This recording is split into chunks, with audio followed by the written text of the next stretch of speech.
Hello and welcome back to my channel. On this channel I discuss velocity banking. We talk a lot about how to use your credit cards, how to use a credit card or line of credit instead of a checking account. And today we're going to talk about a first lien HELOC, or also known as an all-in-one.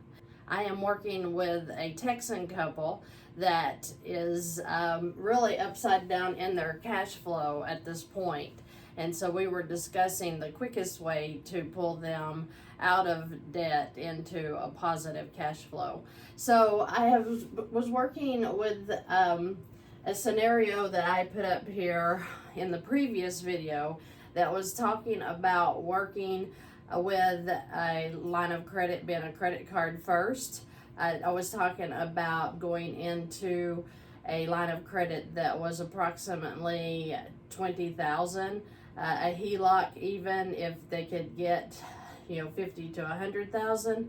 But we have learned that the all-in-one loan is also done in Texas, so we are looking into that now. And I wanted to go over the scenario of the first lien HELOC to see, if this would be a good option for them to take and how it could possibly help them very quickly.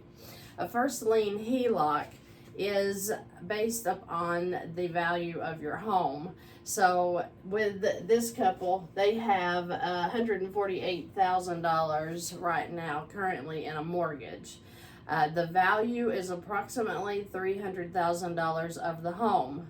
What will happen is if they go to get an appraisal and it does appraise for the $300,000, if they have a credit score over 700, then they would be able to possibly qualify to get 90% of the home's value in the form of a first lien HELOC.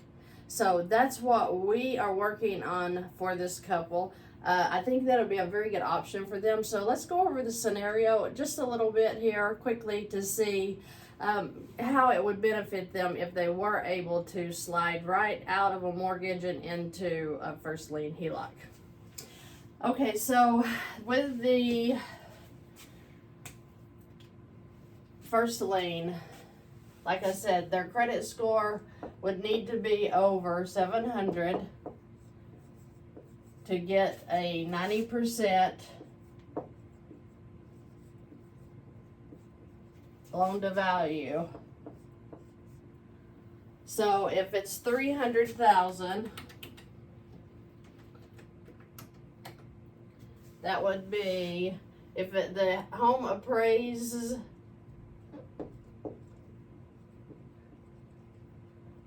at 300K, then the loan amount would be $270,000 if you did the 90%. If they are able to get the 90% loan to value, then the $270,000, the very first thing they would do is deduct the mortgage. So it's $148,000 approximately. They would come in and deduct this out, which means that they would have $122,000 cash that they could take out of the HELOC and work on paying off this debt.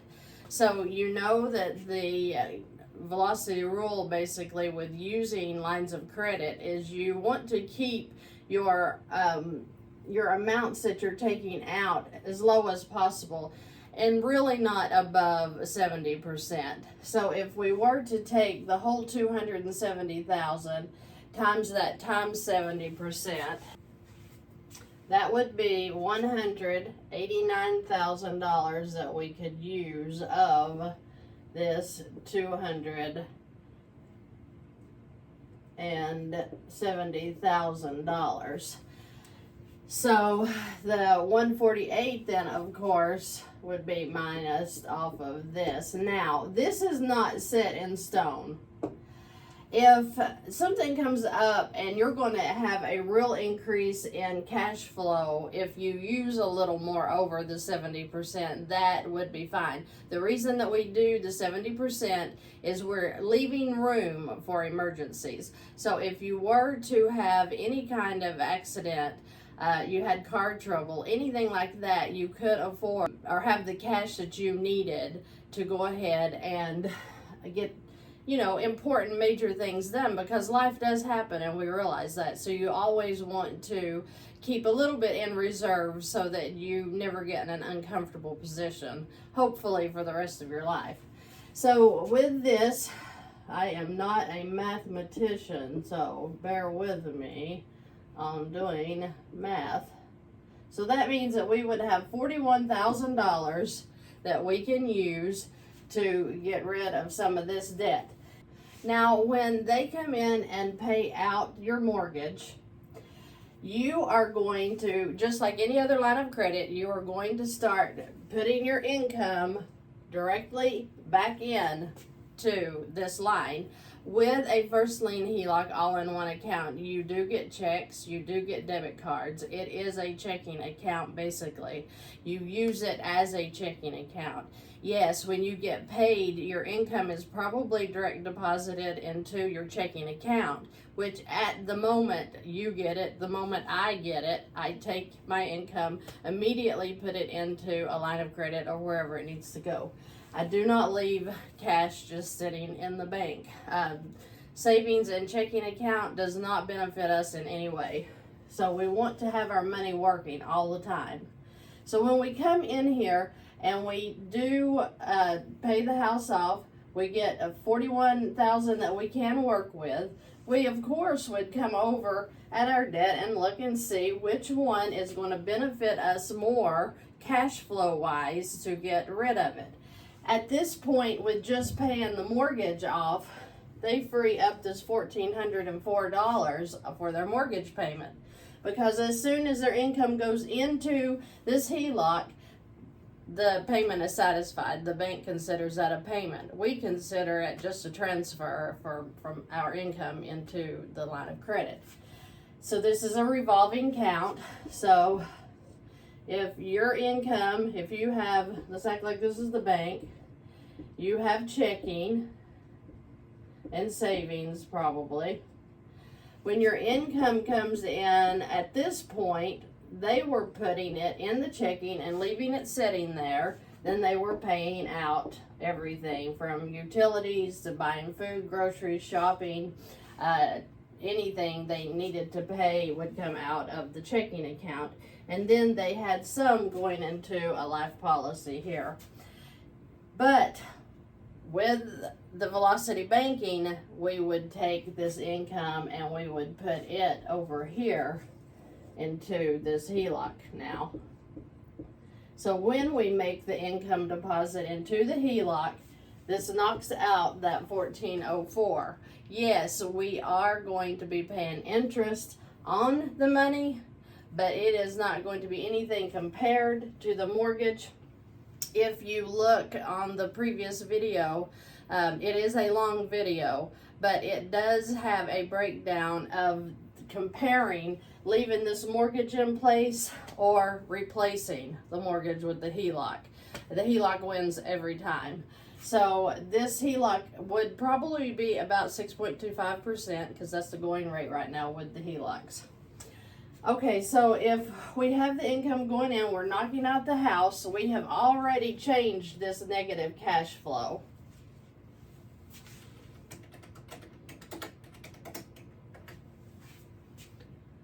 So it's no longer a negative cash flow. It's going to be a positive cash flow now of $1,294 a month. Isn't that beautiful? We didn't do anything. They didn't get frugal. They didn't change their spending habits. They didn't get another job. They didn't stop eating out.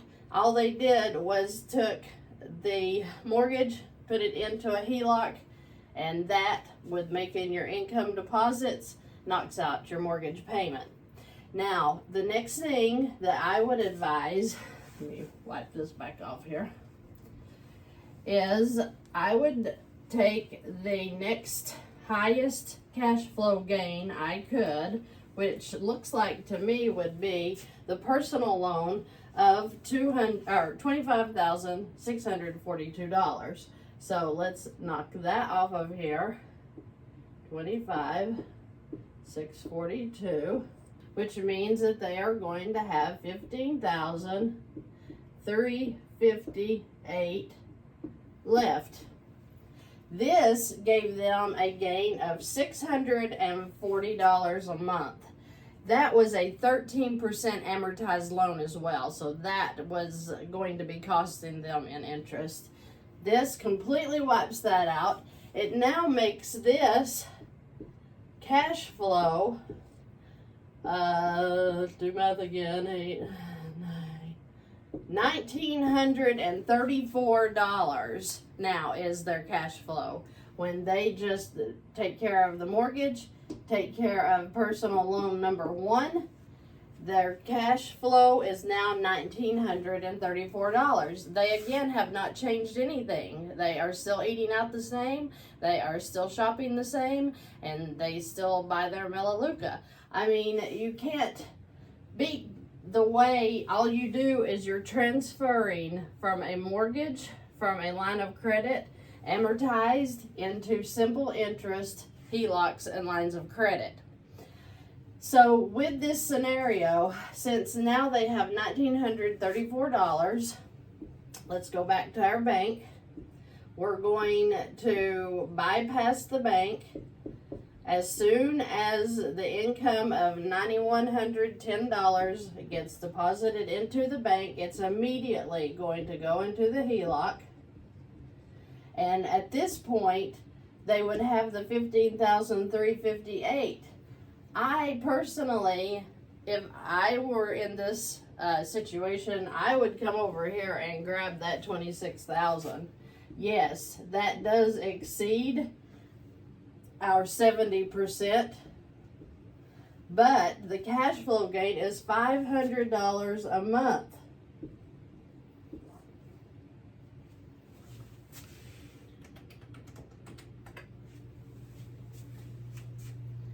So that means that they would still need $10,642 off of the top of the $270, which is a great deal. When you're gaining this $500 a month, you're going to put that back in so fast that you'll get this $10,000 back in no time. So in another video, we're going to discuss just how, even though we've got the 1934 plus the 500 now, after paying off this extra amount of the personal loan number 2,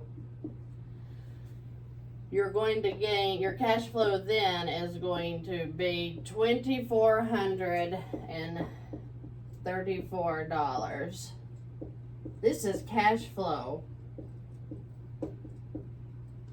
This is exactly what is going to go into this amount and pay it off. And it is a really quick way to get out of debt very quickly. I hope you join me on the next video where I will be going over how this scenario works out for this Texan couple and how important it is to get away from the amortized loans and get into the simple interest. If you have any questions or comments, please leave them below. I've probably made mistakes. If I have, please call me out and I'll be glad to fix them. Thank you and have a great day.